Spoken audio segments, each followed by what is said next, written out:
Friends, இன்றைக்கி நம்ம பாலக் சப்பாத்தி எப்படி பண்ணுறது பார்க்கலாம். அதுக்கு ஒரு கட்டு வந்து நான் பேபி ஸ்பினாச் எடுத்திருக்கேன். இப்போ அதை நம்ம வாஷ் பண்ணிவிட்டு வேக வச்சு எடுத்துக்கலாம். ஸ்பினாச்சை நல்லா வாஷ் பண்ணி எடுத்துட்டேன். ஒரு கடாயில் கொஞ்சமாக தண்ணி சேர்த்துருக்கேன். தண்ணி நல்லா சூடானதும் இதில் நம்ம வாஷ் பண்ணி வச்ச ஸ்பினாச்சை சேர்த்துக்கோங்க. ரொம்ப நேரம் குக் பண்ணிடக்கூடாது. ஒரு 2 நிமிஷம் போல் வெந்ததுன்னா போதும். வேகட்டும்.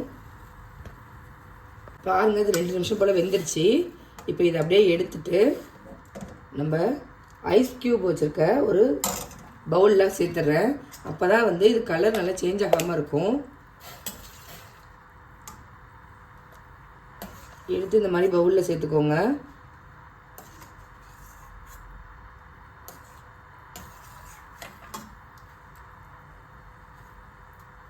இந்த தண்ணியை நம்ம வந்து வேஸ்ட் பண்ணணுன்ற அவசியம் இல்லை. நம்ம வந்து சப்பாத்திக்கு மாவு பசையும் போது யூஸ் பண்ணிக்கலாம்.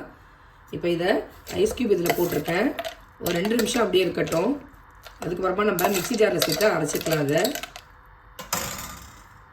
ஒரு பவுலில் தேவையான அளவுக்கு கோதுமை மாவு சேர்த்துருக்கேன்.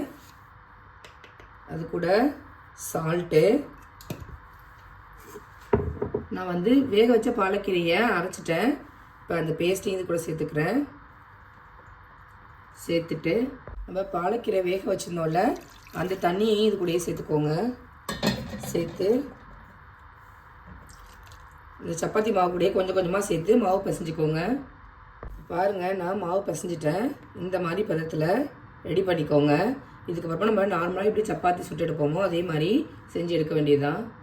இந்த மாதிரி சின்ன சின்ன பால்ஸாக உருட்டி எடுத்துக்கிறேன். இப்போ நம்ம தேய்ச்சி எடுத்துகிட்டு வந்துடலாம் சப்பாத்தியாக. இதை சூடான தோசை தவாவில் சேர்த்துக்கிறேன். இப்போ இது ஒரு சைடு வெந்தோடனே திருப்பி போட்டுக்கலாம். கொஞ்சமாக இப்போ ஆயில் சேர்த்துக்கிறேன்.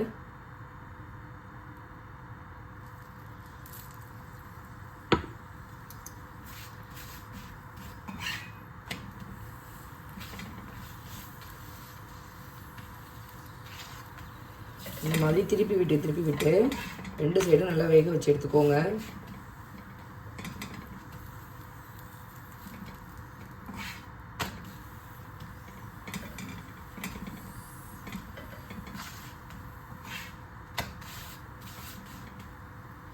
இவ்வளோதான், இது ரெடி ஆகிடுச்சு.